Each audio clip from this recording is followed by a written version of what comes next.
Hello. Under the slogan, Young and Fun Philosophy, this is SageSync, which brings the thoughts of philosophers into today's life and delivers them as a story of empathy.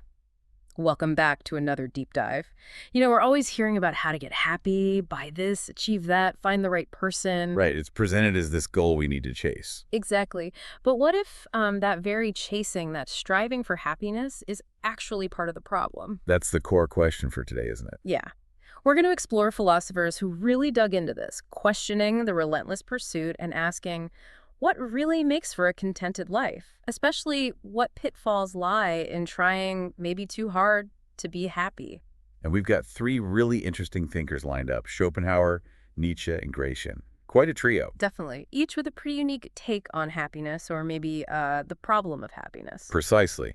So our goal is to pull out their key ideas, see how they challenge conventional wisdom, and how they might, offer some perspective for us today.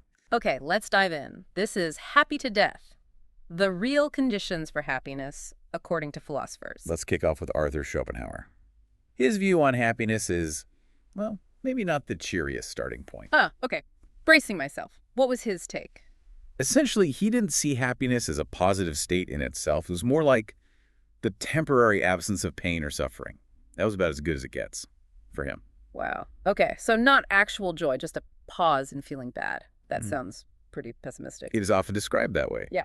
His reasoning, though, ties into his whole view of human life being driven by endless desire. We're always wanting something. Right. And when we get what we want, there's this brief moment of satisfaction or maybe just relief, but then almost instantly a new desire pops up. It's a constant cycle. Yeah, you can definitely feel that. You work hard for something, you get it, and the buzz lasts for a bit, but then it fades and you're already thinking about the next thing. Exactly. Schopenhauer put it very bluntly: desire is pain and satisfaction is boredom. Life swings like a pendulum between these two. Desire is pain, satisfaction is boredom. Oof, yeah. So chasing happiness through things like money, romance, fame, success, he saw that as fundamentally flawed. It's like taking a drug, A drug? How so? Well, it gives you a temporary high, a fleeting sense of satisfaction, but it doesn't actually solve the underlying issue, which is the constant state of wanting. It just leads back to feeling a lack, needing another hit. He called it a kind of narcotic illusion. A narcotic illusion. That's powerful. So if chasing desires is a trap, what did he suggest instead? How do we break that cycle? His answer was essentially to try and empty oneself of desires, to detach. Empty yourself of desire. That sounds hard, maybe impossible. It's certainly counterintuitive to how many of us live, but he drew a lot from Eastern philosophies, Buddhism, Vedanta, where extinguishing desire is actually seen as the path to liberation. Okay. So letting go of the wanting leads to peace. Leads to a kind of quiet contentment, as he might put it. A state that isn't dependent on constantly getting things or achieving external goals. So happiness isn't something you grab. It's more like something that settles in when you stop reaching so desperately. That's a good way to put it. It's this quiet shadow that appears when we let go, which of course is a stark contrast to our next philosopher, Nietzsche. Right. I imagine Nietzsche had some thoughts about Schopenhauer's quiet contentment. Oh, absolutely. Nietzsche basically called Schopenhauer's view the philosophy of the weak. He had no time for pessimism or detachment. Okay, so what was Nietzsche's angle? If not avoiding pain, then what?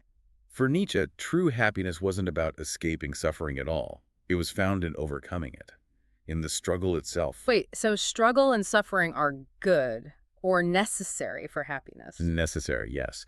He famously said something like, "What is most valuable in life comes after overcoming suffering." Happiness for him wasn't about being comfortable or finding ease. Okay, so what was it then? It was this powerful energy, a feeling of vitality, of life bursting forth because you'd faced difficulty and grown stronger. It comes from self-overcoming, creating your own meaning, embracing the sheer will to live, even when it's hard. That sounds exhausting, but Yeah. also kind of exhilarating. Exactly. Think about athletes pushing their limits, artists pouring struggle into their work, someone overcoming a major life obstacle. That feeling of triumph, of deep, earned satisfaction that's closer to Nietzsche's idea. So he probably wasn't a fan of just aiming for a nice, stable, predictable life, the kind of ordinary happiness many people seem to want. He actively disdained it. He saw chasing that kind of comfort, just wanting to fit in, be secure, get social approval, as suppressing our potential, our noble nature, as he might say. He thought we were meant for more than just comfortable survival. So happiness isn't the goal you aim for directly. Not at all. He said happiness is not a goal. It is a byproduct. It's something that arises almost unexpectedly as a gift, but only in the midst of a great struggle when you truly become yourself. When you truly become yourself through struggle. Okay. And becoming yourself, for Nietzsche, meant affirming all of life. The joy, the pain, the mistakes, the contradictions, everything. It connects to his idea of eternal recurrence. The idea that you should be willing to live your exact life over and over again. Yes. And not just willing, but able to say yes to it with joy, embracing every single moment, even the difficult ones. That affirmation, that total acceptance is tied to this deep sense of happiness or fulfillment. Wow. So for Nietzsche, you don't seek happiness or avoid pain. You choose a meaningful, challenging life, throw yourself into it, and happiness might just show up behind the sweat and tears. You got it. It's a consequence of living fully and courageously. Now, moving on from these perhaps more extreme views, we have Baltasar Gracián. He offers something a bit different. Okay, Gracián. I understand he was more of a pragmatic realist, less about cosmic pessimism or heroic struggle. Exactly. Gracián was writing during the Spanish Baroque period. Very practical, very worldly wise. And for him, happiness wasn't so much this grand emotion or state, but more. A skill. A skill? Like learning to play the piano. How does that work with happiness? He called it the skill of choosing. Basically, he argued that our contentment largely depends on the conscious choices we make every single day. What kind of choices? Things like who we choose to spend our time with, what ideas or thoughts we choose to focus on, even which emotions we decide to sort of lean into or restrain. It's about actively managing our inner and outer world. Okay, that makes sense. Being deliberate about who and what influences you. Precisely. And he believed the most stable, lasting kind of happiness isn't found in big dramatic peaks, but in the small things. The small things. Yeah, appreciating simple pleasures, practicing emotional restraint, finding satisfaction in quiet achievements. He had a great line. The wisest person is the one who knows how to enjoy the simplest pleasures. That feels very relevant today, doesn't it? With everything pushing us towards more, bigger, louder. Absolutely. It's a call to find joy in the everyday, the accessible.